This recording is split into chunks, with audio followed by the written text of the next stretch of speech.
বাসর ঘরে বসে প্রায় 1 ঘন্টা ধরে অপেক্ষা করছে প্রিয়াঙ্কা, কিন্তু আশিকের এখনো বাসর ঘরে প্রবেশ করার কোনো নাম গন্ধ নেই। তাই প্রিয়াঙ্কা অনেকটাই বিরক্ত হয়ে গেছে। ভারী ভারী শাড়ি গহনা পরে বসে থাকতে তার একদম ভালো লাগছে না, যেন দম বন্ধ হয়ে আসছে। আর এদিকে আশিক ছাদের এক কোনায় বসে বসে কান্না করছে, বাসর ঘরে যেতে চাইছে না। তখনই তার আম্মু এসে তাকে বলতে লাগলো। এ বলে আশিকের আম্মু আশিকের হাত ধরে টানতে টানতে সিঁড়ি দিয়ে নিচে নিয়ে আসছিলেন। আর এদিকে আশিক কোনোভাবেই আসতে চাইছিল না। কি রে বাবা, কি সমস্যা তোর? তুই এখনো এখানে বসে বসে কান্না করছিস কেন? ওদিকে তোর বউ বাসর ঘরে বসে বসে তোর জন্য অপেক্ষা করছে। যা ওর কাছে। হ্যাঁ আম্মু, আমি যাব না ওখানে। ওখানে গেলেই আপু আমার সঙ্গে দুষ্টুমি করবে। আমি যেতে চাই না, প্লিজ আম্মু।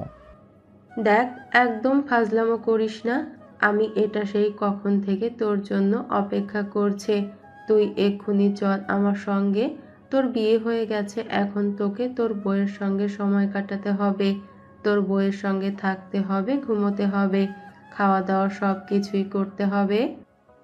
এই বলে আশিকের আম্মু আশিকের হাত ধরে টানতে টানতে সিঁড়ি দিয়ে নিচে নিয়ে আসছিলেন। আর এদিকে আশিক কোনোভাবেই আসতে চাইছিল না। সে যেন বাসা থেকে পালিয়ে যেতে পারলেই বাঁচে, কিন্তু সেটা সম্ভব হচ্ছে না। বাড়ি ভর্তি মেহমান, সিকিউরিটি গার্ড আর তার ফ্যামিলি মেম্বারদের জন্য। তার আম্মু তাকে টেনে হিঁচড়ে প্রিয়াঙ্কার রুম পর্যন্ত নিয়ে আসলো, আর তারপর তাকে রুমের ভিতরে ঢুকিয়ে দিয়ে দরজাটা বাইরের দিক থেকে লক করে দিল। আর তখনই প্রিয়াঙ্কা বিছানা থেকে নেমে এসে আশিকের সামনে দাঁড়িয়ে আশিকের শার্টের কলার ধরে বলতে লাগলো। ওই হারামজাদা, আমি সেই কখন থেকে তোর জন্য অপেক্ষা করে বসে আছি, আর তোর এতক্ষণে আসার সময় হলো? তখনই আশিক আবারও কান্না করতে করতে বলতে লাগলো। প্লিজ আপু, আমাকে তুমি ক্ষমা করে দাও। আমাকে প্লিজ এখান থেকে যেতে দাও। আমি তোমার সঙ্গে এখানে থাকতে চাই না, প্লিজ। চুপ কর ফাজিল, একটা কথা বলবি না। আজ তোর আর আমার বাসর রাত। আজ তোকে আমি সম্পূর্ণরূপে আমার করে নেব। সারা রাত তোর সঙ্গে রোম্যান্স করব। আর এখন কিনা তুই আমাকে এখনো আপু বলে ডাকছিস? একদম চটকনা মেরে তোর সব কটা দাঁত ফেলে দিব। আরে তুমি এভাবে আমাকে ধমক দিয়ে কেন কথা বলছো? তুমি আমার আপু লাগো। তোমাকে আপু বলবো না কি বলবো? তুই আবার আমাকে আপু বলতেছিস? একদম ঘাড় মুটকে ফেলে দিব বলে দিলাম। আমি তোর বিয়ে করা বউ, আমাকে বউ বলে ডাকবি, নয়তো আমার নাম ধরে ডাকবি, প্রিয়াঙ্কা বলে ডাকবি। আরে এটা তুমি কি বলছো? তুমি আমার চাইতে বয়সে বড়। তোমাকে আমি নাম ধরে ডাকবো কিভাবে? আমি তোমাকে নাম ধরে ডাকতে পারবো না। আমি মাফ চাই। কথাটা বলতে না বলতেই প্রিয়াঙ্কা এক মুহূর্তও দেরি না করে আশিকের ছোট্ট দুই ঠোঁটে ডুবিয়ে দিয়ে 2 মিনিট ধরে চুমু খেলো। আর তারপর বলতে লাগলো। এই যে তোকে আদর করে দিয়ে আমি তোর স্ত্রী হয়ে গেলাম, এখন থেকে আমার নাম ধরে ডাকবি। আরে এটা তুমি কি করলে? তুমি এভাবে আমাকে চুমু খেলে কেন? আমি তোর বউ নাকি তাই? এখন থেকে তোর উপর সম্পূর্ণ অধিকার আমার রয়েছে, তাই আমি চাইলেই তোর সঙ্গে সবকিছু করতে পারবো। আর তুই এখন থেকে আমাকে নাম ধরে ডাকবি, এটাই শেষ কথা। যদি আর একবারও আমাকে আপু বলে ডেকেছিস, তাহলে তোর মুখের দাঁত একটাও থাকবে না বলে দিলাম।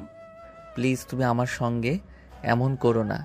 আমাকে একটু শান্তিতে থাকতে দাও। তোমাদের বাড়িতে আসাটাই আমার জীবনে কাল হয়ে দাঁড়িয়েছে। আমার এখানে আসাটাই একদম উচিত হয়নি। কেন যে এখানে আসতে গিয়েছিলাম আল্লাহ ভালো জানে। কেন আবার আমাকে বিয়ে করে বউ বানানোর জন্য? আমি তো তোকে সেই ছোট থেকেই পছন্দ করতাম, আর সেই জন্যই তো আল্লাহ তাকে আমার কাছে পাঠিয়ে দিয়েছে। তুই যখন ছোট ছিলি না, তখন না আরো বেশি কিউট ছিলি। তোর গালগুলো টমেটোর মতো গুলুগুলু ছিল। আমি ছোটবেলায় তোকে অনেক আদর করতাম, তোকে চুমু খেতে খুব ভালো লাগতো। তাহলে এখন তুমি আমাকে বিয়ে করেছো কেন? এখন তো আর আমি আগের মতো কিউট আর হ্যান্ডসাম নই। রোদে পুড়ে বৃষ্টিতে ভিজে কুৎসিত হয়ে গেছি। প্লিজ এখন আমাকে ছেড়ে দাও। দূর, ভালো লাগে না এসব ফাজলামো মার্কা কথাবার্তা বন্ধ কর। আজ তোর আর আমার বাসর। আজ দুজন একসঙ্গে সময় কাটাবো, দুজন একসঙ্গে গল্পগুজব করব। আহারে আমারে পাগলা কুত্তায় কামড়াইছে। আমার ঘুম পাচ্ছে। আমি ঘুমাবো। পারলে আমাকে বিছানায় একটু ঘুমানোর জন্য জায়গা দাও। তা না হলে বালিশ আর কম্বলটা দাও। আমি সোফায় গিয়ে শুয়ে পড়ব। তুই মঙ্গের মুল্লুক পাইছিস নাকি? বিয়ে করছি তোরে ছাড়া একলা একলা ঘুমানোর জন্য নাকি? আমি তোর সাথেই ঘুমাবো, আর কোনো কথা শুনতে চাই না। বিছানায় চল, তোকে জড়িয়ে ধরে ঘুমাবো। তার আগে তোর থেকে আদর কেড়ে নেব। আরে এসব তুমি কি বলছো? প্লিজ আপু এমন করো না আমার সঙ্গে। আমার প্লিজ আপু এমন করো না আমার সঙ্গে, আমার ভালো লাগছে না। তুমি আমার থেকে একটু দূরে থাকো। তুই আমার থেকে একটু দূরে দূরে থাকো। তোমাকে যে আমার একদম সহ্য হয় না, ওটা তো তুমি খুব ভালো করেই জানো। So sad my dear husband. এখন আর কিছুই করার নেই। এখন থেকে আমাকে সহ্য করতে না পারলেও আমার সঙ্গেই তোমাকে থাকতে হবে, কারণ আমি তোমার বিয়ে করা বউ। চাইলেও তুমি আমাকে ছেড়ে যেতে পারবে না। বাই দ্য ওয়ে, আমি তোর সঙ্গে কথা বলে সময় কেন নষ্ট করছি সেটাই তো বুঝতে পারছি না। হ্যাঁ আপু, আমিও সেটাই বলছিলাম। প্লিজ আমাকে একটু ঘুমাতে দাও, আমার প্রচণ্ড ঘুম পেয়েছে। এই কথা বলেই আশিক প্রিয়াঙ্কার হাত থেকে নিজেকে ছাড়িয়ে নিয়ে বিছানায় গিয়ে শুয়ে পড়ে। আর তখনই প্রিয়াঙ্কা লাফ দিয়ে আশিকের বুকের উপরে উঠে বসে। আশিক তখন চিৎকার দিয়ে বলতে থাকে, ও মা গো, বাবা গো, নিঃশ্বাস বন্ধ হয়ে মরে গেলাম গো। প্লিজ আমার বুকের উপর থেকে নামো, ব্যথা পাচ্ছি আমি। দেখ, একদম নাটক করবি না। আমার ওজন বড় জোর 40 কেজি। এইটুকু ওজন সহ্য করার মতো ক্ষমতা তোর রয়েছে, তাই ফাজলামো বন্ধ কর আর আমাকে একটু শান্তি মতো চুমু খেতে দে। এই বলে প্রিয়াঙ্কা আশিকের দুই গালে দুইটা চুমু দিয়েই পাশের ঠোঁট দুটো দখলে নিয়ে ইচ্ছে মতো চুষতে থাকে। এদিকে আশিক নিজেকে ছাড়ানোর জন্য প্রাণপণ চেষ্টা করতে থাকে, কিন্তু প্রিয়াঙ্কা তাকে বিছানার সঙ্গে এতটাই শক্ত করে চেপে ধরে রেখেছিল যেন হাতির কাছে মশা। প্রায় 15 মিনিট ধরে চুমু খাওয়ার পর প্রিয়াঙ্কা আশিককে ছেড়ে দেয়। তখনই আশিক বলতে থাকে, এই তুই মানুষ নাকি অন্য কিছু? আমার ঠোঁট দুইটা তো একদম 12টা বাজিয়ে দিয়েছ। আরে কি করব বল, তোর ঠোঁট দুইটা সেই, আমার তো সেই স্বাদ লাগছিল, তাই তো ছাড়তেই মন চাচ্ছিল না। এ বলে প্রিয়াঙ্কা আবারও আশিকের দুই ঠোঁটের ভিতরে নিজের দুই ঠোঁট ডুবিয়ে দেয়। আবারও বেশ কিছুক্ষণ চুমু খাওয়ার পর প্রিয়াঙ্কা আশিকের ঠোঁট দুটো ছাড়ে। আর তখনই আশিক গলা কাটা মুরগির মতো ফুসফুস করতে করতে বলতে থাকে, এই তুমি কি আমাকে মেরে ফেলার প্ল্যান করে এখানে এসেছো নাকি? প্লিজ আমাকে ছেড়ে দাও, আমার এসব কিছু ভালো লাগছে না। আমি একটু ঘুমাবো, আমার খুব ক্লান্ত লাগছে। ঘুম কি তোর একা পেয়েছে? আমার ঘুম পায়নি। তবে আগে তোকে আদর করব আর তারপর তুই ঘুমাবি। এর আগে কোনো কথা চলবে না। এই বলে প্রিয়াঙ্কা আশিকের বুকের উপর থেকে নেমে সাইডে শুয়ে পড়ে। আর তখনই আশির অপর পাশ ফিরে ঘুমিয়ে পড়ার চেষ্টা করে। তখনই প্রিয়াঙ্কা পিছন থেকে আশিকের পেটে হাত রাখে আর টান দিয়ে নিজের সঙ্গে মিশিয়ে নেয়। আশিকের তখন একটা অন্যরকম অনুভূতি হচ্ছিল। সে নিজেকে বারবার প্রিয়াঙ্কার বাহুবন্ধনে থেকে ছাড়িয়ে নেওয়ার চেষ্টা করছিল। তখনই প্রিয়াঙ্কা বলতে থাকে, কিরে, কি সমস্যা তোর? এভাবে সাপের মতো মুচড়ামুচড়ি করতেছিস কেন? আরে তুমি আমাকে এমনভাবে জড়িয়ে ধরেছো তো আমার নিঃশ্বাস বন্ধ হয়ে যাবার উপক্রম। এই বুঝি প্রাণ পাখিটা উড়ে যায়। দেখ, একদম ফাজলামো মার্কা কথাবার্তা বলবি না। তুই খুব ভালো করেই জানিস আমি এসব পছন্দ করি না।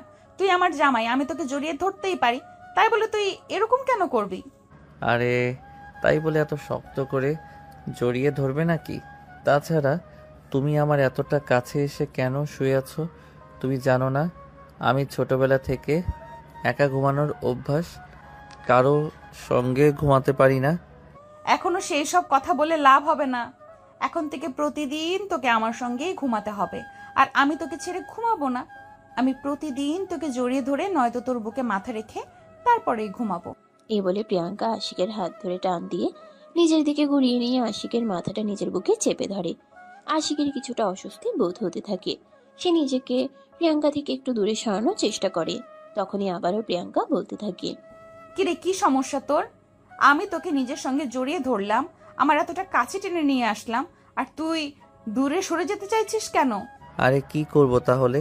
তোমার ওই দুটো আমার মুখের সাথে ঘষা লাগছে। তো কি হয়েছে? কি হয়েছে মানে? তোমার একটু খারাপ লাগছে না? আমি একটা ছেলে মানুষ আর আমার মুখের সঙ্গে তোমার ওইগুলো ঘষা লাগছে। আমার খারাপ লাগবে কেন? আমি কি অন্য ছেলের সঙ্গে শুয়ে আছি নাকি? আমি তো আমার বিয়ে করা স্বামীর সঙ্গে শুয়ে আছি, আর আমার স্বামী আমার সারা শরীর স্পর্শ করতে পারে, সেই অধিকার তোর রয়েছে। আমার এত অধিকারের কোনো প্রয়োজন নেই। আমার ভালো লাগছে না, আমাকে প্লিজ ছেড়ে দাও। আমি একটু একা একা শান্তি মতো ঘুমাতে চাই। প্লিজ আমাকে একটু শান্তি মতো ঘুমাতে দাও। কত বছর ধরে অপেক্ষা নিয়ে আছি এই রাতে তোর সঙ্গে একটু আনন্দ উল্লাস করব। আর সেটা করতে না দিয়ে তুই আমাকে আরো নীতিকথা শোনাচ্ছিস। তোর নীতিকথার খেতায় আগুন। আজ দেখ আমি তোর সঙ্গে ঠিক কি কি করি। এই বলে প্রিয়াঙ্কা আবারও আশিককে ধাক্কা দিয়ে বিছানায় ফেলে দিয়ে তার উপরে শুয়ে পড়ে আর আশিকের ঠোঁটে গভীরভাবে চুমো খেতে থাকে।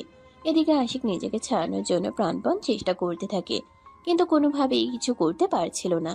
কিছুক্ষণের মধ্যেই প্রিয়াঙ্কা আশিকের ঠোঁট ছেড়ে দিয়ে গলায়, ঘাড়ে, বুকে যেখানে পারছিল সমান তালে কিস করে যাচ্ছিল, আর অপরদিকে একটা হাত আশিকের পেটে বুলাচ্ছিল আর আস্তে আস্তে নাভির নিচ দিকে যাচ্ছিল। আশিক নিজেকে আর কোনোভাবে ঠিক রাখতে পারছিল না। প্রিয়াঙ্কার ছবি আবারও কিস করতে এসে প্রিয়াঙ্কার ঠোঁট দুটো নিজের থেকেই কামড়ে দিল আর বেশ কিছুক্ষণ প্রিয়াঙ্কার সঙ্গে রেসপন্স করতে লাগলো। দুজনেই চলতে লাগলো ভালোবাসার আদান প্রদান। এভাবেই চলে গেল প্রায় আধা ঘন্টার মতো সময়। দুজন দুজনকে সমান তালে কিস করে চলেছে। আধা ঘন্টা পর প্রিয়াঙ্কা নিজে থেকে আশিককে ছেড়ে দেয় আর বলতে থাকে, কিরে কি হলো? তখন তো আমাকে কত কথা শোনাচ্ছিলি, আর এখন তো তুই আমার ঠোঁটের 12টা বাজিয়ে দিয়েছিস। আরে তখন তো আমি বুঝতে পারিনি, তোমার ঠোঁট দুটো তো সেই বৃষ্টি। আমার তো ঘুম ভালো লাগছে না, তোমার ঠোঁট দুটো চুষে চুষে খেতে। আর একটু দাও না, খাই। তোকে খেতে নিষেধ কে করেছে? আমি তো সেই কবে থেকেই তোর জন্য দিওয়ানা হয়ে বসে আছি, তুই তো আমাকে কোনো পাত্তাই দিচ্ছিলি না। এখন তো বুঝতে পারছিস এতদিন কি মিস করেছিস। দেখো, যা হওয়ার তা তো হয়েই গেছে। এখন তো আর সেই সব কিছু নিয়ে কথা বলে কোনো লাভ নেই। রাত অলরেডি 2টার কাছাকাছি বেজে গেছে। চলো, সময় নষ্ট না করে সময়টাকে কাজে লাগাই। এ বলে আশিক আর প্রিয়াঙ্কা দুজনেই দুজনের উপর ছাপিয়ে পড়ে আর ভোর রাত পর্যন্ত চলে তাদের ভালোবাসার আদান প্রদান পর্ব। ফজরের আজান দেওয়ার পর প্রিয়াঙ্কা বিছানা ছেড়ে উঠে যায়। আশিক তখন গভীর ঘুমে আচ্ছন্ন, সে চোখ তুলে তাকাতে পারছে না। আর তখনই প্রিয়াঙ্কা, এই হাবলা, বিছানা ছেড়ে ওঠ, ফ্রেশ হয়ে আয়, আমার সঙ্গে ফজরের নামাজ পড়বি। আই এম সো সরি, আমি পারবো না। এই মুহূর্তে আমার পক্ষে কোনো কিছুই সম্ভব না। আমার এখন প্রচণ্ড ঘুম পাচ্ছে, আগে ঘুমাতে হবে। দেখ একদম ভালো হবে না বলে দিচ্ছি। বলদ আজান দিয়ে দিয়েছে, তাই আগে নামাজ পড়তে হবে, তারপর ঘুম। বললাম তো, এখন আমি বিছানা থেকে উঠতে পারবো না। যদি চাও তাহলে আরেক রাউন্ড খেলতে পারি।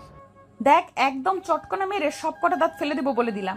চুপচাপ বিছানা ছেড়ে উঠ আর আমার সঙ্গে ওয়াশরুমে চল, দুজন একসঙ্গে ফ্রেশ হব।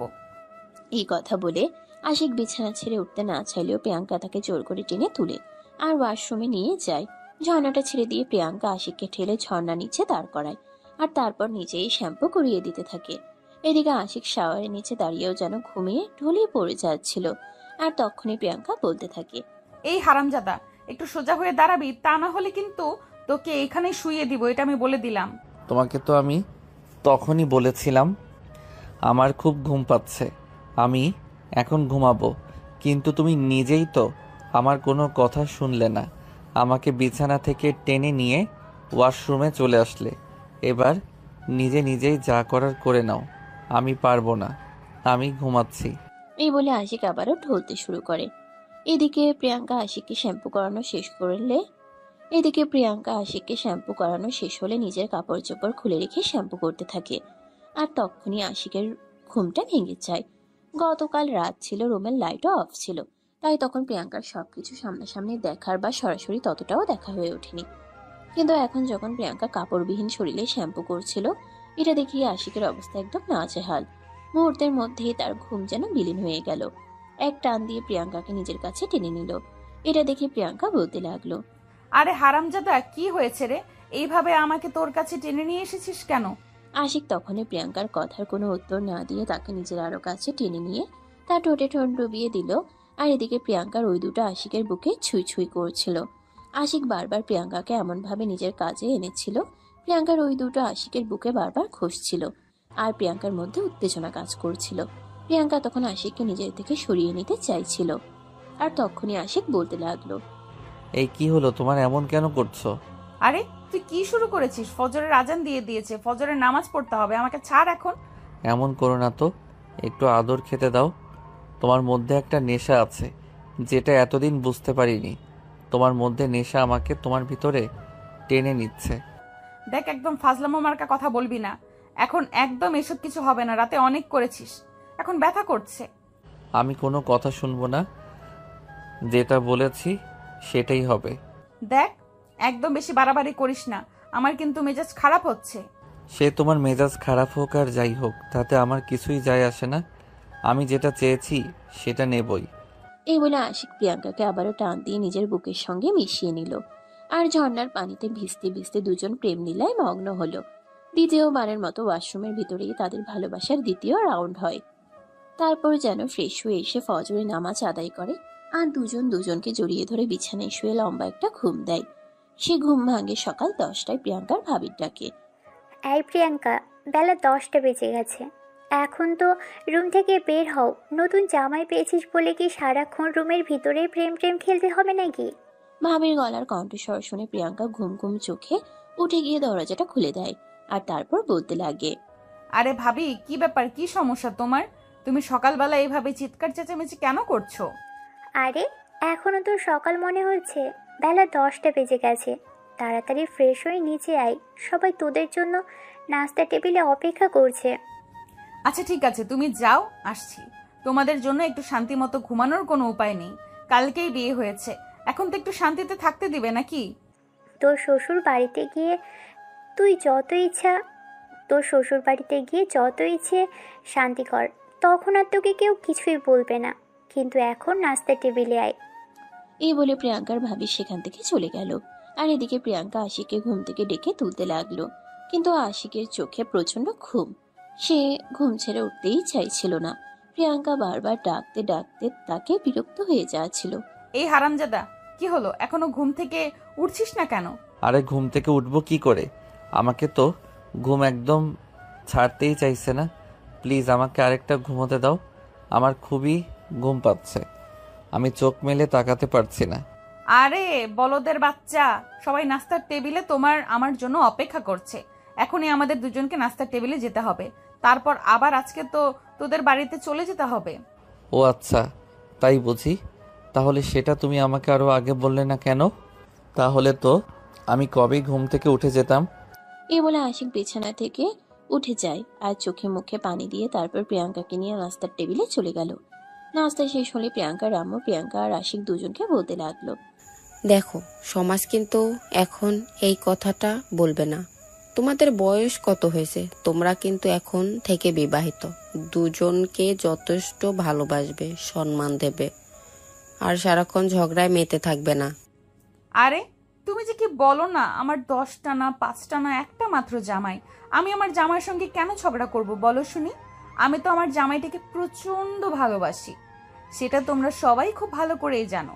আর যাকে পাওয়ার জন্য আমি এত কিছু করেছি।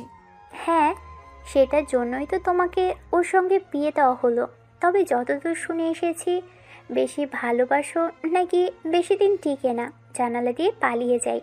তাই তোমাদের যেন সেরকম কোনো কিছু না হয়, কারণ তোমাদের দুই ফ্যামিলির মধ্যকার কিন্তু খুবই ভালো সম্পর্ক। এখন যদি তোমাদের জন্য সম্পর্ক নষ্ট হয়, তাহলে কিন্তু আমরা কেউ তোমাদের দুজনকে ক্ষমা করতে পারবো না। এই সব কিছু নিয়ে তোমাদেরকে কোনো চিন্তা করতে হবে না ভাবি। আমি আমার জামাইকে প্রচন্ড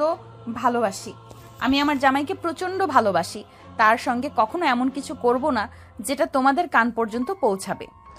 হ্যাঁ ভাবি, একদম ঠিকই শুনেছেন, আমরা দুজনে খুব ভালো থাকবো, দেখে নিয়েন। আশিকের এই কথা শুনে তো উপস্থিত সবাই অবাক হয়ে যায়, কারণ যেই ছেলেটা গতকাল প্রিয়াঙ্কাকে বিয়ে করবে না বলে কত কান্নাকাটি করছিল, কত বাহানা করছিল, আর সেই ছেলেটা কিনা এখন এই কথা বলছে। তাই তো প্রিয়াঙ্কার ভাবি আশিককে বলতে লাগলো, ওরে বাবা রে বাবা, কালকে তো বিয়ে করতে চাইলে না, আর এখনই কি বউয়ের জন্য দরদ, একদম উতলে পড়ছে। ব্যাপারটা কি শুনি? আরে ভাবি, আপনি যে কি বলেন না, আমার বিয়ে করা বউ তাকে ভালোবাসবে না তো কাকে ভালোবাসবো? আমি তো সেটাই বলতে চাইছি। কালকে যখন বিয়ের কথা বলা হয়েছিল, তখন তো ছোট বাচ্চাদের মতো কান্না করছিলে, যেমন করে ছোট বাচ্চা তার মায়ের বুকের দুধ খেতে চায় তেমন করে। আমরা সবাই কত করে তোমাকে রিকোয়েস্ট করলাম বিয়েটা করে নেওয়ার জন্য, কিন্তু তুমি তো কোনোভাবেই বিয়েটা করতেই চাইছিলে না। তাহলে এখন কেন বউয়ের জন্য এত দরদ উতলে উঠছে শুনি?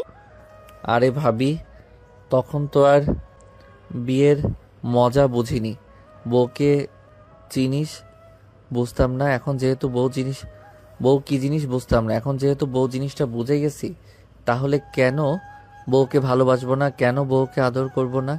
কেন বউকে ভালোবাসা দিয়ে আগলে রাখবো না? আমার বউ আমার জীবনে প্রথম ভালোবাসা, প্রথম প্রেম। তাকে আমি সারা জীবন ভালোবেসে আমার বুকে আগলে রাখবো।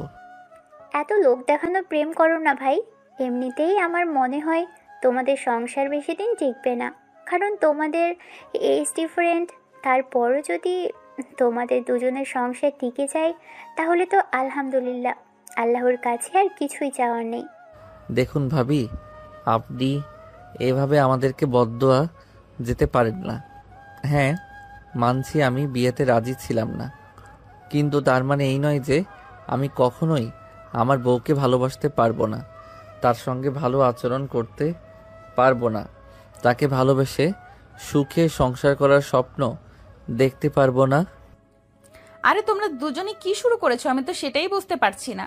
কেন তোমরা এভাবে তর্কাতর্কি করছো? আর ভাবি, তোমাকেও বলি হারি, বিয়ে যখন হয়ে গেছে তখন আর এই সব কিছু নিয়ে কথা বলে কি লাভ বলো? এখন তো সংসার করতে হবে, এটাই সবচাইতে বড় কথা। তারপর তো আর কিছু নেই। শেষ পর্যন্ত সব কিছু টিকে থাকলেই হলো। কিন্তু আমার কেন জানি না তোদের দুজনকে দেখে মনে হচ্ছে না তোরা দুজন লং টাইম একসঙ্গে থাকতে পারবি। তারপরেও যদি আল্লাহ তোদের দুজনকে একসঙ্গে রেখে দেয় তাহলে আল্লাহর কাছে আমাদের শুকরিয়া আর কোনো শেষ থাকবে না। তুমি দেখে নিও, আমরা দুজন একসঙ্গেই থাকবো, আমাদের কোনো ঝামেলা কখনোই হবে না। আমরা দুজন খুব ভালো থাকবো, তোমরা শুধু আমাদের জন্য দোয়া করো, তাহলেই হবে। এখন চলো রওনা দেওয়া যাক, তা না হলে আবার আমার শ্বশুর বাড়িতে যেতে দেরি হয়ে যাবে। এই বলে প্রিয়াঙ্কা তাদের বাড়ির সবার কাছ থেকে বিদায় নিয়ে আশিকের ফ্যামিলির সহ ঢাকার উদ্দেশ্যে রওনা দিল। সারা রাস্তায় দুজনে অনেক অনেক গল্প করেছে একসঙ্গে বসে। ঢাকায় এসে পৌঁছাতে সন্ধ্যা হয়ে গেল। আশিকের আম্মু আশিকের দাদু আর কাকিকে আগে থেকেই বলে রেখেছিল সবকিছু, তাই তারা নতুন বউকে বরণ করার জন্য রেডি হয়ে বসেছিল। তারা বাড়িতে আসা মাত্রই আশিকের দাদু আর কাকি মিলে প্রিয়াঙ্কাকে বাড়িতে নতুন বউ হিসেবে বরণ করে তুলে নিল। প্রিয়াঙ্কাকে ড্রয়িং রুমে নিয়ে বসানো হয়েছে মাত্র। আশিকদের যৌথ ফ্যামিলির সবাই একসঙ্গেই থাকে। আশিকের বাবারা 2 ভাই আর তাদের একটা বোন অনেক পরিবার সহ দেশের বাইরে থাকেন, তাই আশিকের দাদি তাদের সঙ্গেই থাকে।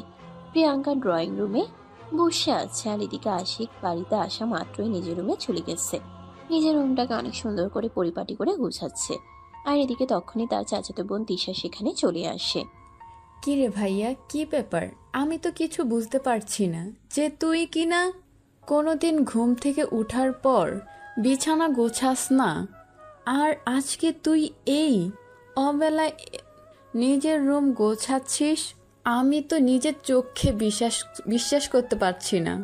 দেখো, এখানে অবিশ্বাস করার তো কিছুই নেই, তাছাড়া তখন আমি ব্যাচেলর ছিলাম, একা একা যেমন ইচ্ছা তেমন বিছানাতে ঘুমিয়ে যেতাম। এখন আমার বউ আছে, তুই তো জানিস আমার বউ কবে পরিপাটি নোংরা অপরিষ্কার জিনিস একদম পছন্দ করে না। তাই তো আমি আমার রুমের সমস্ত নোংরা আবর্জনা পরিষ্কার করে ফেলছি।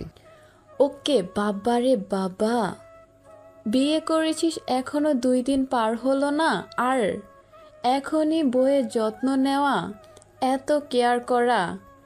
আমি তো জাস্ট নিজের চোখে বিশ্বাস করতে পারছি না। এইটা তুই কিনা না অন্য কেউ?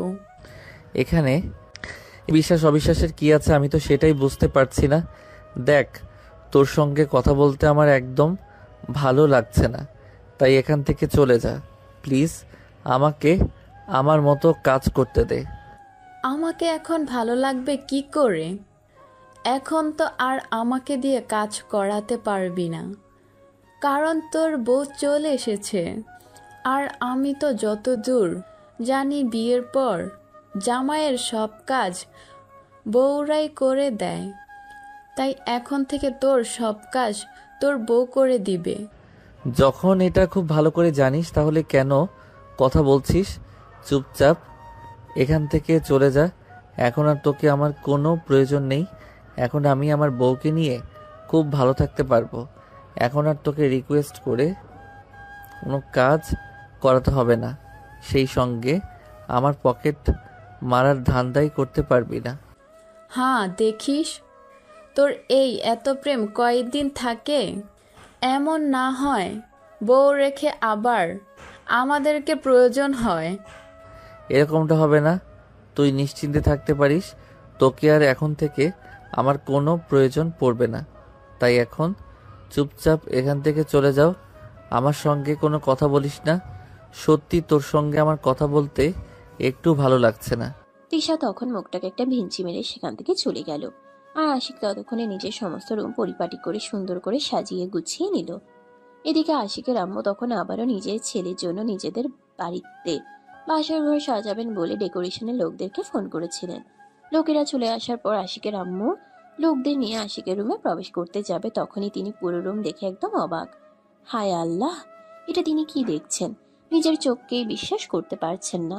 যে ছেলেটা কিনা নিজের রুমকে একদম জঙ্গল বানিয়ে রাখতো সব সময়, আর আজকে সেই ছেলেটাই কিনা নিজের রুমকে এত সুন্দর করে পরিপাটি করে সাজিয়ে গুছিয়ে রেখেছে।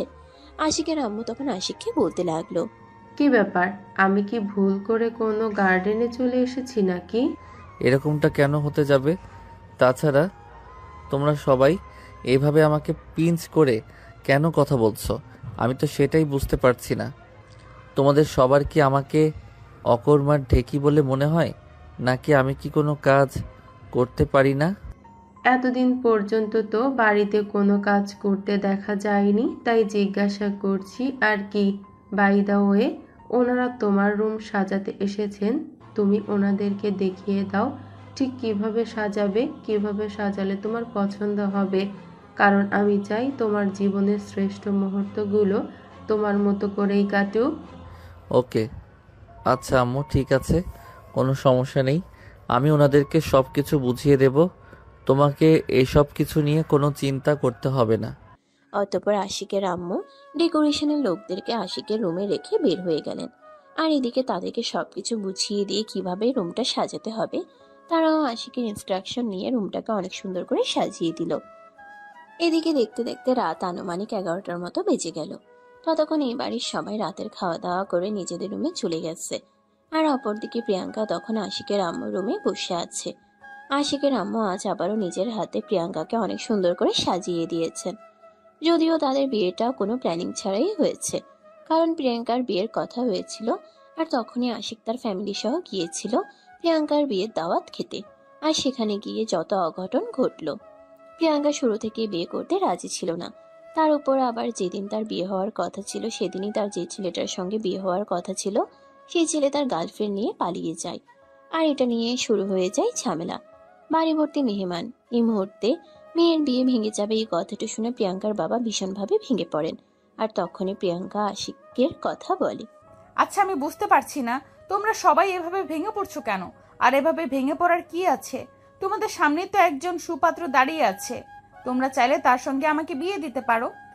মানে তুমি কার কথা বলতে চাইছো? আমরা তো কিছুই বুঝতে পারছি না, একটু খুলে বলো শুনি। আশিকের কথা বলছি। তোমরা তো সবাই খুব ভালো করেই জানো আশিককে আমি ছোটবেলা থেকেই খুব পছন্দ করি, তাই তোমরা যদি চাও তাহলে আমি আশিককে বিয়ে করব। এসব তুমি কি বলছো? তোমার কি মাথা খারাপ হয়ে গেছে নাকি? আশিক তোমার ফুফাতো ভাই, তুমি তাকে বিয়ে করতে পারো না।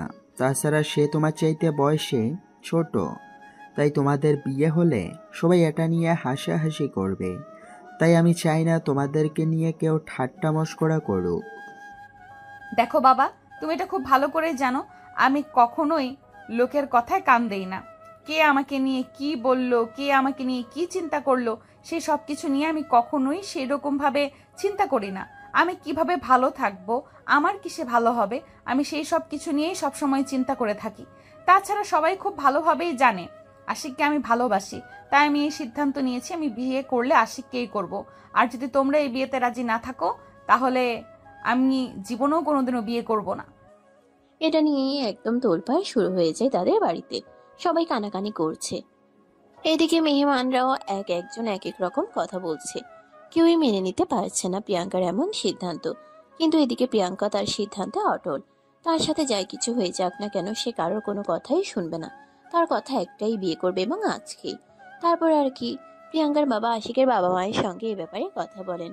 আশিকের মা রাজি থাকলেও আশিকের বাবা প্রথমে কোনোভাবেই রাজি হতে চাইছিলেন না, কারণ আশিক বর্তমানে সবেমাত্র ইন্টার সেকেন্ড ইয়ারে পড়াশোনা করছে। এদিকে প্রিয়াঙ্কা অনার্স কমপ্লিট করা একটা মেয়ে। প্রিয়াঙ্কার সঙ্গে আশিকের বয়সের ব্যবধান প্রায় 4 বছরের বেশি, তাই আশিকের বাবা এটাতে কোনোভাবেই রাজি হচ্ছিল না। অবশেষে প্রিয়াঙ্কার দাদু মানে আশিকের নানু প্রিয়াঙ্কার বাবাকে অনেক রিকোয়েস্ট করে বলেন তাদের সম্মানের রক্ষার্থে। তাই আশিকের বাবা তখন আর না বলতে পারল না এবং প্রিয়াঙ্কার সঙ্গে আশিকের বিয়ে দিতে তিনি রাজি হলেন। আর তারপর যা হলো তা তো আপনারা দেখতেই পেলেন। তো ভিউয়ার্স, চলুন কথা না বাড়িয়ে বর্তমান সময়ে ফিরে আসি, আর বাকি যা জানার সবকিছু গল্পের মাধ্যমেই জেনে নিব। বাসার ঘর সাজানোর পর সব শেষ হলে ডেকোরেশনের লোকেরা সবাই চলে গেল। আর তখনই আশিক রুম থেকে বের হতে যাবে, তার আম্মু তার সামনে এসে দাঁড়ায় আর বলতে থাকে, দেখ বাবা, আমি বুঝতে পারছি তোর সঙ্গে যেটা হয়েছে সেটা ঠিক হয়নি, কিন্তু তারপরেও কি করব বল। আপন বড় ভাইয়ের সম্মান রক্ষার্থে এটা আমাকে করতেই হতো, তাই আমার উপর কোনো অভিমান রাখিস না, পারলে আমাকে ক্ষমা করে দিস। আরে আম্মু, তুমি যে কি বলো না, তোমার উপর আমার কোনো অভিমান নেই।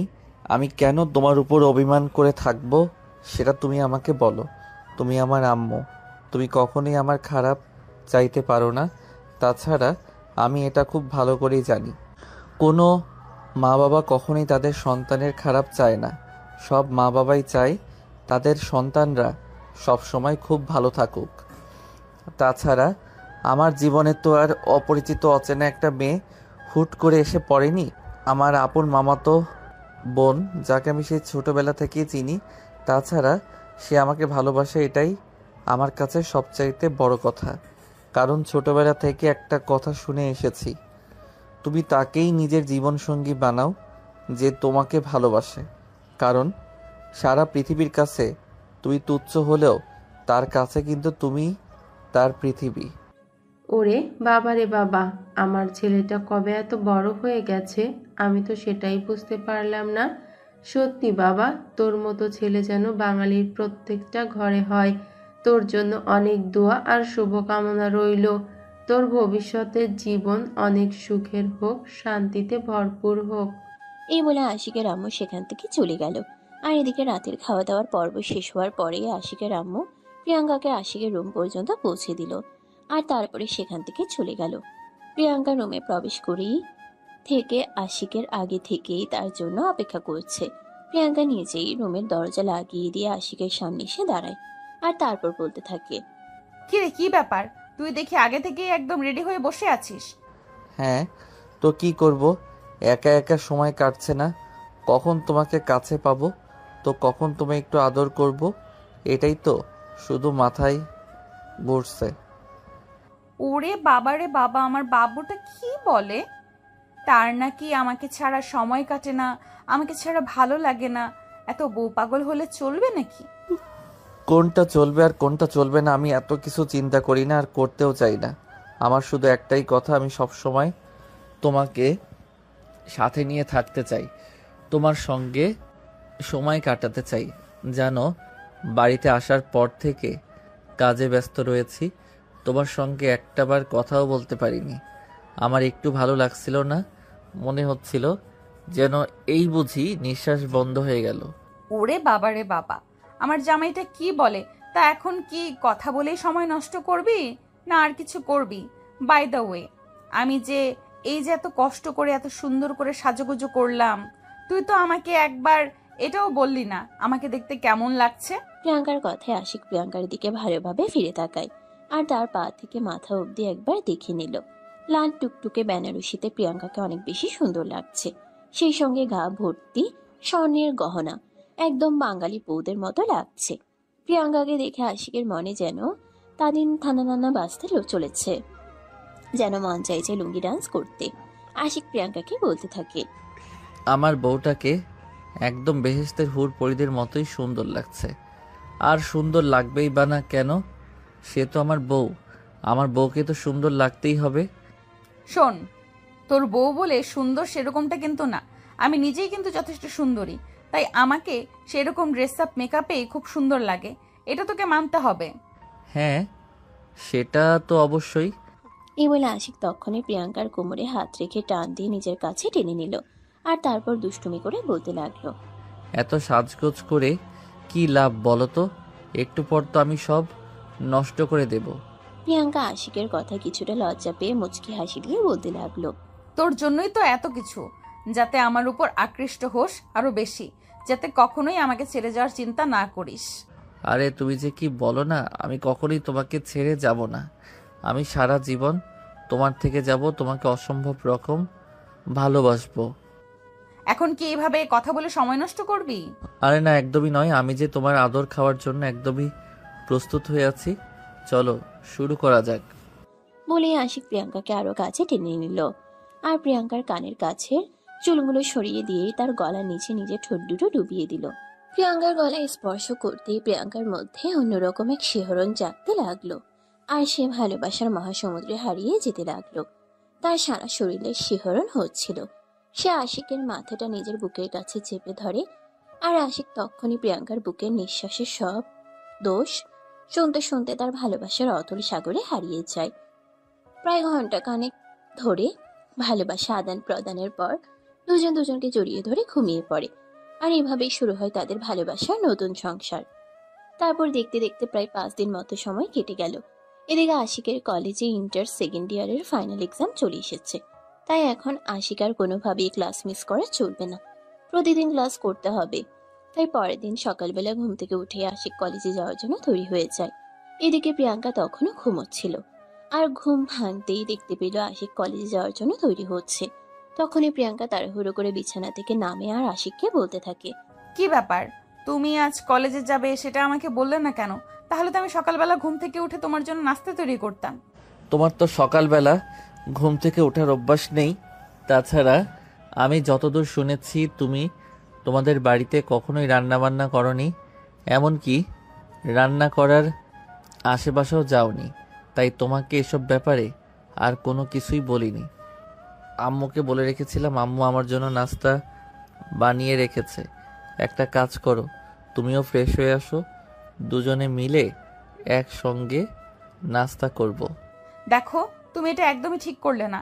কারণ এটা ঠিক যে আমি আমার বাবার বাড়িতে কখনোই রান্নাবান্না সেভাবে করিনি, কিন্তু তার মানে এই নয় যে আমি তোমার জন্য একটু কষ্ট করতে পারবো না। আমি তোমার জন্য সবকিছু করতেই প্রস্তুত। কাল থেকে কিন্তু আর এরকমটা হবে না। আমি মোবাইলে অ্যালার্ম দিয়ে তারপর ঘুমাবো, আর সকাল সকাল ঘুম থেকে উঠে তারপর প্রতিদিন তোমার জন্য নিজের হাতে নাস্তা বানাবো। আচ্ছা ঠিক আছে মহারানী, কোনো সমস্যা নেই। আপনি যেরকমটা বলবেন আমি সেরকমটাই করব। তবে এখন আপনি তাড়াতাড়ি ফ্রেশ হয়ে আসুন, আমার কলেজের টাইম হয়ে গেছে। তা না হলে আবার ক্লাসে লেট হয়ে যাবে। এমনিতেই কয়দিন ধরে কলেজে যাওয়া হয় না।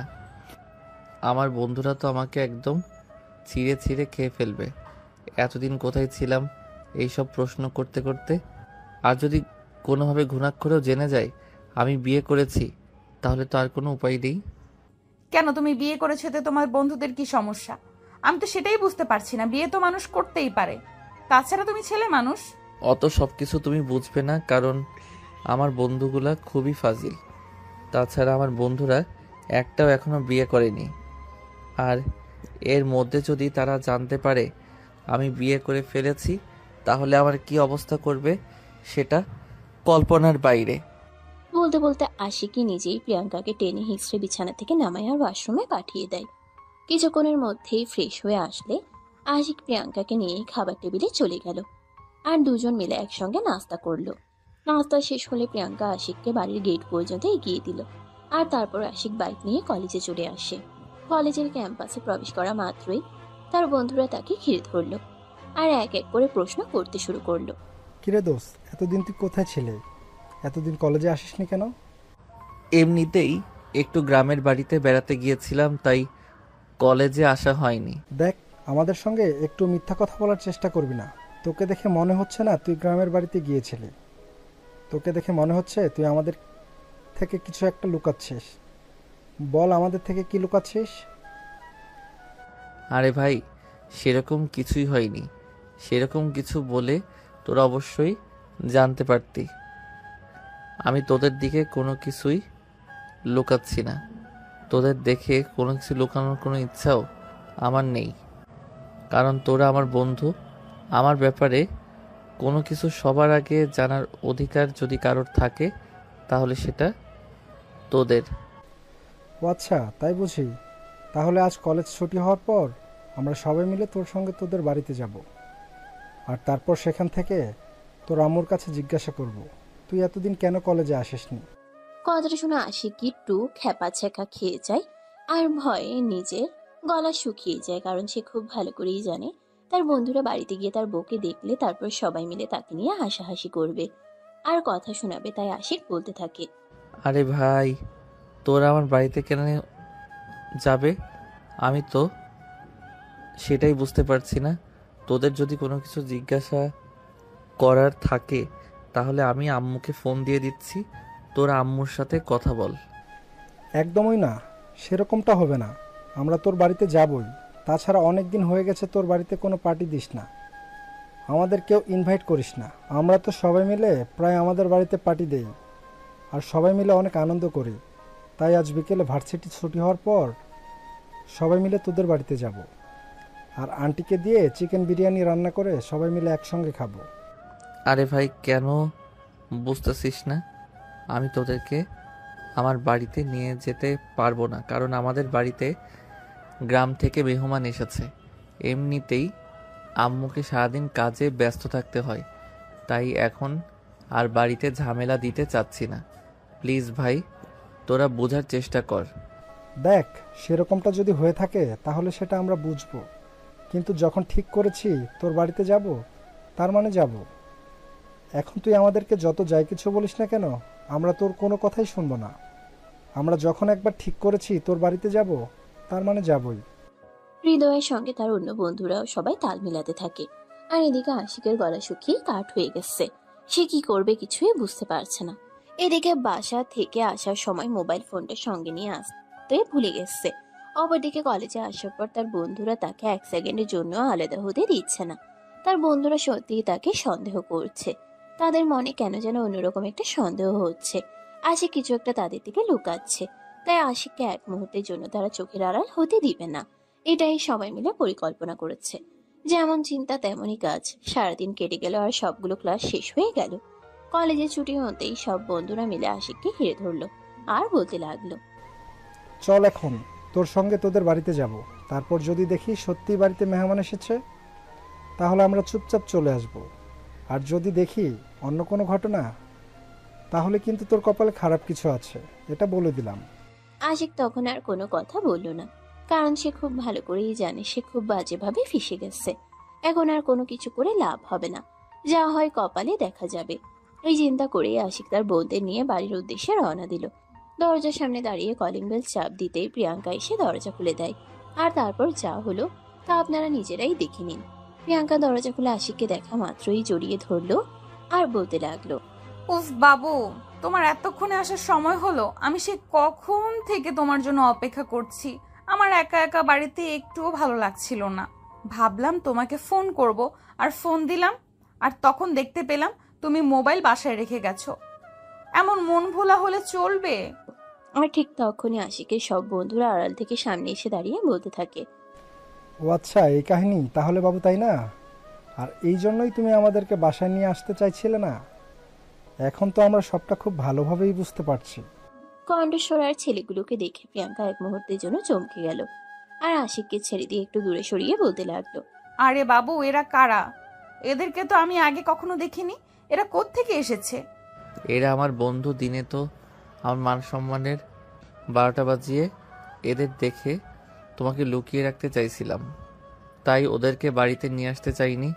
আর এখন যখন ওরা জোর করে বাড়িতে চলে আসলো তখন তুমি নিজে ওদের সামনে চলে আসলে।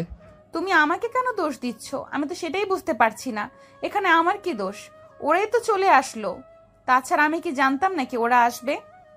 আচ্ছা বাদ দাও আম্মু, কোথায় বলো ওরা চিকেন বিরিয়ানি খাবে। আম্মুকে বলো ওদের জন্য চিকেন বিরিয়ানি রান্না করতে। এই বলে আশিক বাসার ভিতরে বাবারা ছিল আর তখনই তার বন্ধুরা পিছন থেকে বলতে লাগলো, আরে না দোষ, এরকমটা বললে হবে না। আমরা খুব ভালোভাবেই বুঝতে পেরেছি তুমি আমাদেরকে লুকিয়ে বিয়ে করেছ। এখন তো তোমার বাড়িতে বউ আছে, এখন কেন তাহলে আন্টির হাতে রান্না খাবো? এখন থেকে তোমার বউয়ের হাতে রান্না খাবো। ভাবি, আপনি আমাদের জন্য বিফ তিহারি রান্না করেন। আপনার বিয়ের দাওয়াত তো খেতে পারলাম না, তবে বিফ তিহারি তো ডিজার্ভ করি। ওকে, আচ্ছা ঠিক আছে, কোনো সমস্যা নেই। তোমরা সবাই ভেতরে এসে বসো, আর আমারই শুধু 1 ঘন্টা সময় দাও। আমি এই 1 ঘন্টার মধ্যে তোমাদের জন্য বিফ তেহারি রান্না করে নিয়ে আসছি। তখনই আশিক পাশ থেকে প্রিয়াঙ্কাকে বলতে রাখে, আর এসব তুমি কি বলছো? তোমার কি মাথা খারাপ হয়ে গেছে নাকি, যে তুমি রান্নার রো পর্যন্ত জানো না, আর সেই তুমি রান্না করবে বিফ তেহারি? হ্যাঁ অবশ্যই, এতে তো আশ্চর্য হওয়ার কি আছে। আমি রান্না করিনি তার মানে এই নয় যে আমি রান্না করতে পারবো না। আমি মেয়ে মানুষ, আর মেয়ে মানুষ পরিস্থিতিতে পড়লে সব কিছু করতে পারে। আরে প্লিজ ট্রাই টু আন্ডারস্ট্যান্ড। সব কিছু করা আর রান্না করা এক কাজ নয়। অন্য কোনো কাজ কোনো এরকম হলেও চালিয়ে নেওয়া যায়, কিন্তু রান্না খুবই সেন্সিটিভ বিষয়। এটা খুব মনোযোগ দিয়ে যত্ন সহকারে করতে হয়, তাহলে খাবার উপযোগ্য হয়। তখনই পাশ থেকে আশিকের বন্ধু হৃদয় আশিককে বলতে থাকে, আরে বেটা, তুই তো বড্ড হিংসুটে। ভাবি আমাদের জন্য রান্না করতে চাইছে, আর তুই ভাবিকে আমাদের জন্য রান্না করতে মানা করলি। তুই এত হিংসুটে কেন বলতো শুনি? আরে ভাই, ব্যাপারটা এরকম নয়। আমার বউ বাপের বাড়িতে থাকতে কোনো দিন রান্নাঘরের চৌকাঠ পর্যন্ত পেরোয়নি, আর সে রান্না করবে তোদের জন্য বিফ তেহারি। ভাই, ও রান্না করতে পারবে না। তোদের যদি খেতে ইচ্ছে করে তাহলে আমাকে বল, আমি আম্মুকে বলছি তোদের জন্য রান্না করতে। কিন্তু ঘটনা ঘটলো উল্টো, কারণ প্রিয়াঙ্কাও ঠিক করেছে রান্না করবে, আর এদিকে তার বন্ধুরাও প্রিয়াঙ্কার হাতে রান্নাই খাবে। তাই বন্ধুরা সবাই মিলে বলতে লাগলো, না ভাই, আমরা তোর কোনো কথাই শুনবো না, আমরা ভাবির হাতে রান্না খাবো। ভাবি প্লিজ, আপনি অন্তত আমাদেরকে না বলবেন না। আপনি আমাদের সবার জন্য বিফ তিহারি রান্না করেন। এতদিন আন্টির হাতে রান্না অনেক খেয়েছি, এখন আপনার হাতে রান্না খাবো। তখনই প্রিয়াঙ্কা তাদের সবাইকে উদ্দেশ্য করে বলতে থাকে, আচ্ছা ঠিক আছে, কোনো সমস্যা নেই। আমি বললাম তো, আমি নিজের হাতে তোমাদেরকে রান্না করে খাওয়াবো। তোমাদের বন্ধু যাই কিছু বলুক না কেন, আমি তার কথা শুনবো না। তাছাড়া আমি মেয়ে মানুষ, রান্নাঘর আমার কাজের জায়গা, আর কাজের জায়গায় কাজ জানবো না এমনটা তো হতে পারে না। প্লিজ তুমি রান্না করে যেও না, আমাকে রান্না করতে বলো। ওরা সব কয়টা অনেক ফাজিল। রান্না যদি মজা না হয় তাহলে আবার আমাকে কথা শোনাবে। প্লিজ তুমি বন্ধুদের সামনে আমার মান ইজ্জত ডুবিও না। আরে তুই চুপ করে বস তো, একটা কথাও বলিস না। আমি কি ছোট বাচ্চা নাকি যে রান্না করতে পারবো না? তুই এখানে বসে থাক, আমি কিছুক্ষণের মধ্যেই রান্না করে নিয়ে আসছি। তুই হয়তো ভুলে যাচ্ছিস, আমি ইংরেজিতে অনার্স কমপ্লিট করা একটা মেয়ে, আর আমি হোস্টেলে থেকেই পড়াশোনা করেছি। বাড়িতে কখনো রান্নাঘরে যাইনি তার মানে এই নয় যে আমি কখনো রান্না বান্না করিনি। হোস্টেল লাইফে আমাকে মাঝে মধ্যে রান্না করে খাবার খেতে হয়েছে, কারণ বাইরে থেকে কিনে আনা খাবার প্রতিদিন ভালো লাগতো না। হ্যাঁ ভাবি, আপনি আশিকের সঙ্গে কথা বলে সময় নষ্ট না করে কাজে লেগে যান। আমাদের খুব ক্ষুধা পেয়েছে, দুপুরে খাবার খাইনি, আপনার হাতে রান্না খাবো বলে। প্রিয়াঙ্কা তখন তাদেরকে আচ্ছা ঠিক আছে এই কথা বলে রান্নাঘরে ঢুকে গেল। আর এদিকে কিছুক্ষণ পরে আশিকের আম্মু আসে ড্রয়িং রুমে। আশিকের বন্ধু বান্ধব সবাইকে একসঙ্গে তাদের বাড়িতে দেখে তিনি বেশ কিছুটা অবাক হন, আর সেই সঙ্গে তিনি সবাইকে প্রশ্ন করেন, কি ব্যাপার, তোমরা হঠাৎ করে আমার বাড়িতে? কিছু হয়েছে নাকি? আন্টি, আপনারা অন্তত এমনটা করবেন এটা কল্পনাও করিনি। আপনার ছেলেকে বিয়ে করিয়ে আপনাদের বউকে নিয়ে এসেছেন, অথচ আমাদেরকে একটাবার জানালেন না। আমরা তো আপনার ছেলের বন্ধু হই, তাই নাকি? আমাদেরকে তো অন্তত একটাবার জানানো উচিত ছিল। আসলে বিয়েটা তো হঠাৎ করে হয়ে গেছে, তাই কাউকে সেভাবে জানানো হয়নি। বাই দ্য ওয়ে, কোনো সমস্যা নেই, তোমরা যখন চলে এসেছো খুব ভালোই হয়েছে। তোমরা বসো, আমি তোমাদের জন্য নাস্তা পানির ব্যবস্থা করি। আপনাকে আর এখন থেকে কষ্ট করতে হবে না আন্টি। ভাবি আমাদের সবার জন্য বিফ তিহারি রান্না করতে গেছে। কথাটা শুনে বেশ অবাক হয়ে আশিকের দিকে তাকান আশিকের আম্মু। আশিক তখন তার আম্মুকে বলতে থাকে, আরে আম্মু, তুমি এভাবে আমার দিকে তাকিয়ে আছো কেন? আমার দিকে তাকিয়ে থেকে কী লাভ? আমি ওদেরকে এবং তোমার পুত্রবধূকে বলেছিলাম রান্না করতে পারবে না, কিন্তু তারা কেউই আমার কোনো কথা শুনলো না। ওরা তোমার ছেলের বউয়ের হাতে রান্না খাবে, আর তোমার ছেলের বউও রান্না করবে। আশিকের আম্মু তখন আরেক মুহূর্ত দেরি না করে কিচেনের দিকে পা বাড়ালেন। তিনি কিচেনে এসে দেখেন প্রিয়াঙ্কা ফ্রিজ থেকে মাংস বের করে পেঁয়াজ মশলা সব রেডি করছে। তখনই আশিকের আম্মু পিছন থেকে বলতে থাকেন, আরে বৌমা, তুমি কেন কিচেনে এসেছো? যা লাগবে আমাকে বলো, আমি সব তৈরি করে দিচ্ছি। ধন্যবাদ মাই ডিয়ার শাশুড়ি আম্মু, কিন্তু সেটার কোনো প্রয়োজন হবে না। আমার স্বামীর বন্ধুরা এসেছে, তারা আবদার করেছে আমার হাতের বিফ তেহারি খাবে, তাই আমি তাদের জন্য আমার নিজের হাতেই বিফ তেহারি রান্না করছি। আরে তুমি কখনো রান্না বান্না ওসব করেছো নাকি? তুমি রান্না করতে পারবে না। তাছাড়া রান্নাঘরে প্রচন্ড গরম। তুমি রুমে চলে যাও, আমি ওদেরকে রান্না করে খাইয়ে দিব। আরে শাশুড়ি আম্মু, বললাম তো সেসবের কোনো প্রয়োজন হবে না, আমি নিজেই সব কিছু সামলে নিতে পারবো। আপনার এখানে কিছুই করতে হবে না, আপনি নিজের রুমে গিয়ে বিশ্রাম করুন। আর আমার উপর একটু ভরসা করতে পারেন, আমি এই বাড়ির পুত্রবধূ, অন্তত এই বাড়ির মান সম্মান ডোবাবো না। এই বলে আশিকের আম্মু কিচেন থেকে বের হয়ে যেতে না চাইলেও প্রিয়াঙ্কা জোর করে আশিকের আম্মুকে কিচেন থেকে বের করে দিল আর নিজেই রান্না করতে লাগলো। এদিকে আশিক টেনশনের ড্রয়িং রুমের এপাশে শুধু হাঁটাহাঁটি করছে, আর তার বন্ধুরা তাকে নিয়ে মজা নিচ্ছে আর বলছে, কিরে দোস্ত, তোর কি কষা হয়েছে নাকি এভাবে হাঁটাহাঁটি করছিস? দেখ ভাই, এভাবে মজা নিস না, আমি সত্যি টেনশনে আছি। আমার বউ কখনো রান্না বান্না করেনি, কি রান্না করবে আল্লাহ ভালো জানে। তোরা ওর মাথায় কোন ভূত ঢুকিয়ে দিয়েছিস, আমি তো সেটাই বুঝতে পারছি না। আরে দোস্ত, তুই চাপ নিস না।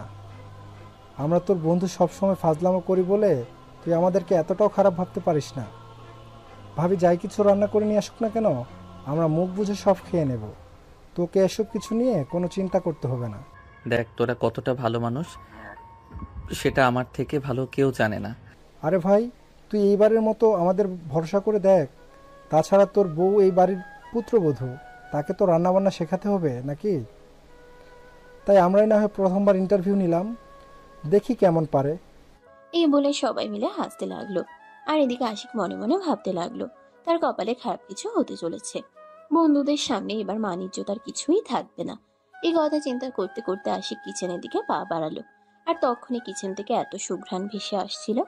আশিক তখন মনে মনে ভাবছিল, খাবারের গন্ধ যতটা সুন্দর আসছে, খাবারের টেস্ট আসলেও কতটা সুন্দর আসবে কি।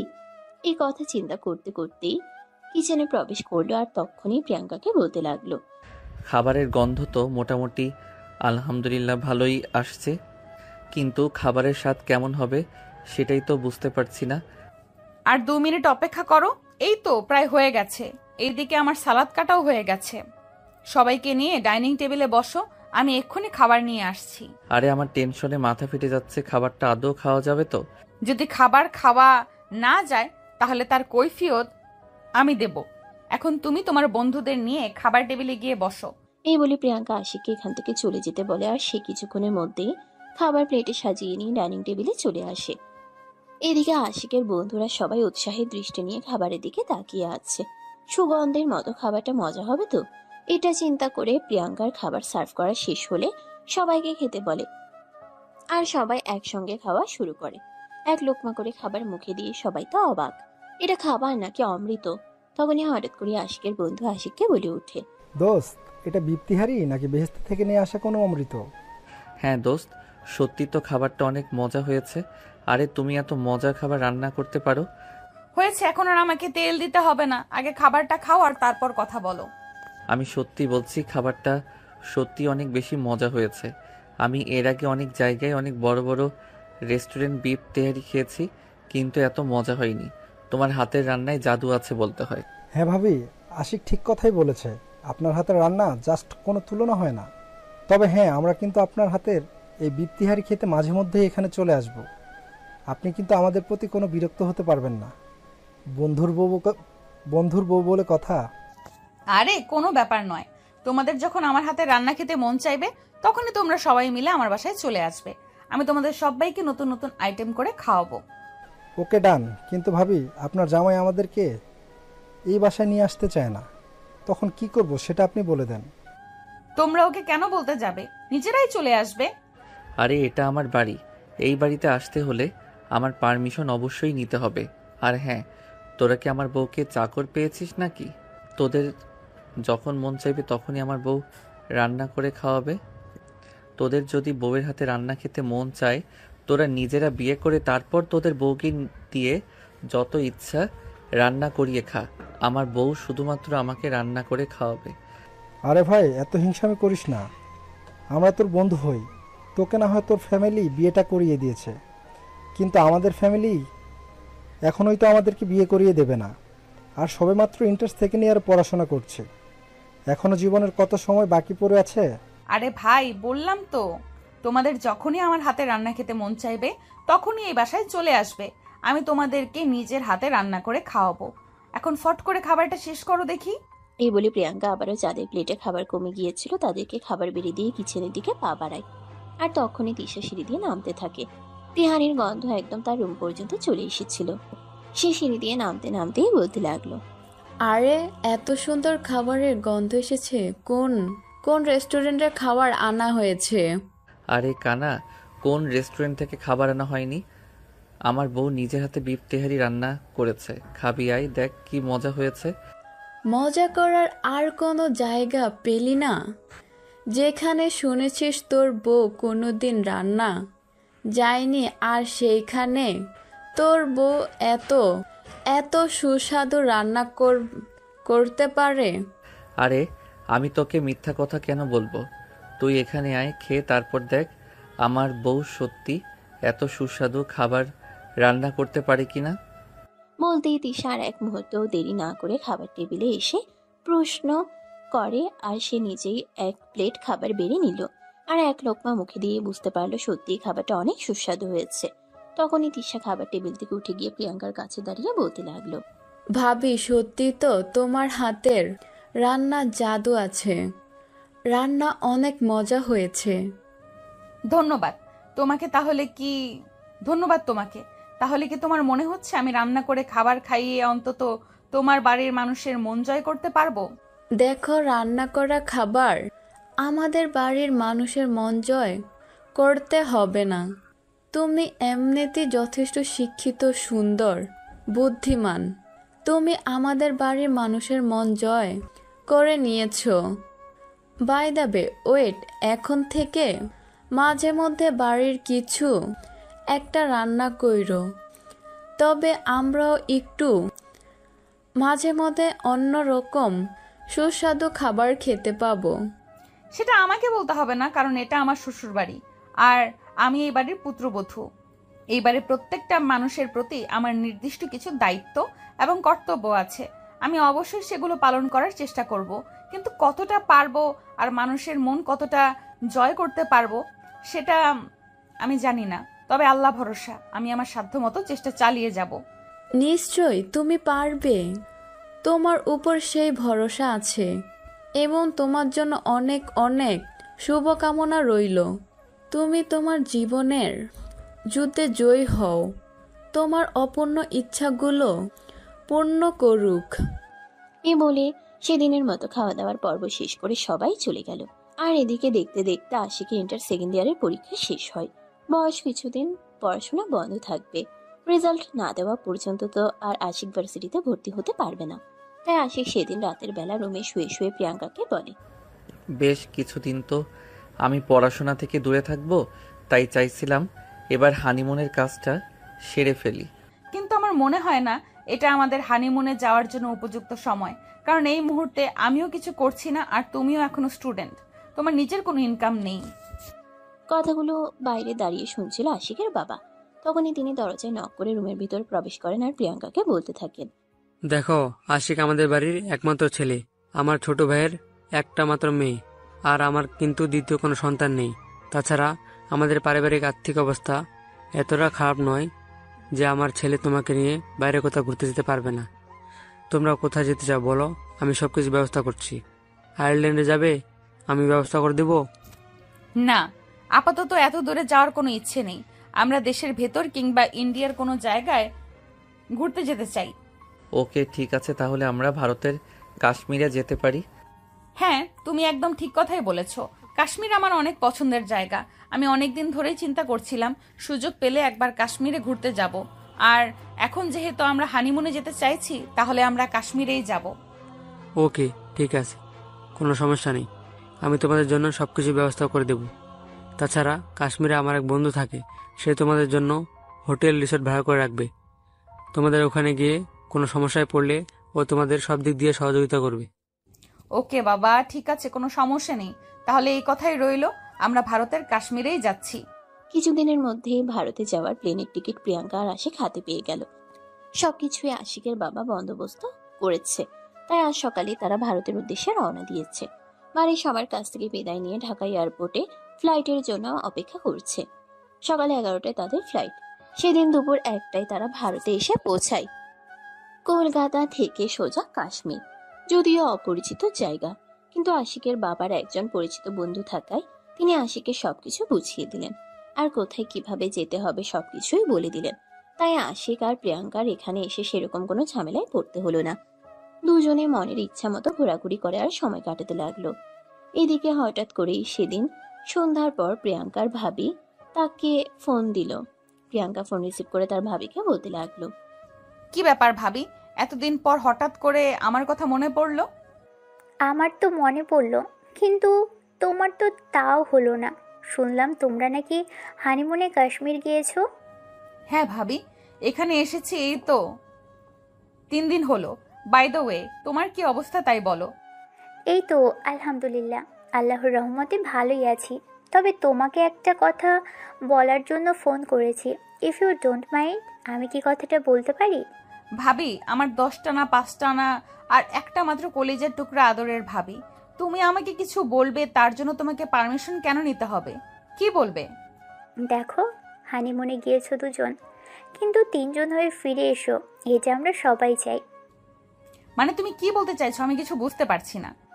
দেখো, একদম ফাজলামো করবে না, সব কিছু বুঝেও না বোঝার ভান করবে না। আমি তোমাকে কি বলতে চাইছি সেটা তুমি খুব ভালো করেই বুঝতে পারছো। হ্যাঁ ভাবি, বুঝতে পারছি, কিন্তু সেটা এখন সম্ভব নয়, এটা তুমিও খুব ভালো করেই জানো। তাই এইসব ফালতু মার্কা কথা বলা বন্ধ করে বলো, আমাদের পুচকু কবে আসবে, ডাক্তার কবে ডেট দিয়েছে? আমি কোনো ফাজলামো করছি না, যা সত্যি তাই বলছি। তোমার শ্বশুর বাড়িতে ফোন করা হয়েছিল, তোমার শাশুড়ি আর তোমার শ্বশুর দুজনেই আমাকে বলেছেন আমি যেন এই কথাটা তোমাকে বলি। তাদের সারাদিন বাড়িতে একা একা থাকতে ভালো লাগে না, তাদের ঘরে ছোট্ট একটা মেহমান চাই, আর সেজন্যই 3জন হয়ে ফিরে আসবে। উফ ভাবি, এসব নিয়ে পরে ভাবা যাবে। তুমি তো জানোই আমি নিজেও কিছু করছি না, আর এদিকে আশিক সবেমাত্র ইন্টার সেকেন্ড ইয়ারের পরীক্ষা দিয়েছে। আমরা তো নিজেরাই নিজেদের দায়িত্ব নিতে পারি না, সেখানে একটা বাচ্চার দায়িত্ব নেওয়া কি আমাদের জন্য আদৌ উচিত হবে? দেখো প্রিয়াঙ্কা, তুমি হয়তো এটা ভুলে গেছো, তোমার ভাইয়া 2 বছর ধরে বাসায় বসে আছে, কোনো কিছুই করছে না। তাই বলি কি, আমাদের সংসার চলছে না, আর যখন একটা বাচ্চা আসবে তখনও সংসার চলবে না। কিন্তু ভাবি, আর কোনো কিন্তু নয়, এটাই আমাদের দু পরিবারের ইচ্ছে, আর ইচ্ছে পূরণ করা তোমার কর্তব্য। এই বলে প্রিয়াঙ্কার ভাবি ফোনটা কেটে দিল। আর তখনই পাশ থেকে আশিক প্রিয়াঙ্কাকে বলতে লাগলো, আরে কি ব্যাপার, কি হলো? তুমি ভাবির সঙ্গে কি নিয়ে তর্ক করছিলে? ভাবি কি বলছিল? তখনই প্রিয়াঙ্কা একটু দুষ্টামি করে আশিকের কোলের উপর উঠে বসে আর তারপর বলতে থাকে, বলেছে তাদের ছোট একটা আশিক চাই। ও মা, তাই নাকি? তাহলে তো খুবই ভালো। আমিও তো মনে মনে ভাবছিলাম তোমাকে এ ব্যাপারে কিছু বলবো। আরে ওই, তোমার মাথা কি খারাপ হয়ে গেছে নাকি? কি সব পাগলের মতো আবল তাবল কথা বলছো? তুমি নিজেই তো এখনো একটা বাচ্চা, আর যখন তোমার একটা বাচ্চা হবে তখন তার দায়িত্ব নিবে কিভাবে? আমি কিভাবে দায়িত্ব নেব সেটা নিয়ে তোমাকে চিন্তা করতে হবে না। আমিও চাই আমাদের একটা জুনিয়র আশিক আসুক। ওমা, আমার পিচ্চির জামাইটা বলে কি, সেদিন তো সে নিজেই বিয়ে করতে চাইছিল না, আর এখন কিনা তার জুনিয়র আশিক চাই। তখন তো আর বউ কি জিনিস সেটা বুঝতাম না। বউয়ের কাছ থেকে এত আদর, যত্ন, ভালোবাসা পাওয়া যায় সেটা জানতাম না। এইবারে আশিক প্রিয়াঙ্কাকে টান দিয়ে নিজের বুকের সঙ্গে মিশিয়ে নিল। প্রিয়াঙ্কা তখন আশিকের কাছ থেকে নিজেকে একটু সরিয়ে নিতে চায়, তখনই আশিক প্রিয়াঙ্কাকে আরো শক্ত করে জড়িয়ে ধরে আর বিছানায় ফেলে দিয়ে প্রিয়াঙ্কার বুকের উপরে শুয়ে পড়ে। এটা দেখে প্রিয়াঙ্কা বলতে থাকে, আরে তুমি কি করছো? আমার বুকের উপর উঠলে কেন? আমার নিঃশ্বাস নিতে কষ্ট হচ্ছে, আমার বুকের উপর থেকে নামো। একদম ফাইজলামো করবে না ভাবি। কি বললো শুনতে পাওনি? জুনিয়র আশিক আনতে হবে। তাহলে তুমি কি আমার সিনিয়র নাকি? না ম্যাডাম, আমি তোমার জুনিয়র জামাই লাগি। আর এখন তোমার জন্য আরও একটা জুনিয়র আশিক নিয়ে আসবো, যেটাকে তুমি বাসায় বসে বসে লালন পালন করবে, ভালোবাসবে, আদর করে স্নেহ মায়া মমতা দিয়ে বড় করে তুলবে। এদিকে প্রিয়াঙ্কাও আশিকের সঙ্গে রেসপন্স করতে থাকে। এভাবেই দুজন দুজনকে ভালোবাসে গড়িয়ে দিতে থাকে। আর এভাবেই মুহূর্তের মধ্যেই দুজন ভালোবাসার মহাসমুদ্রে হারিয়ে যায়। সুপ্রিয় ভিউয়ার্স, আমাদের আজকের গল্পটা এই পর্যন্ত ছিল।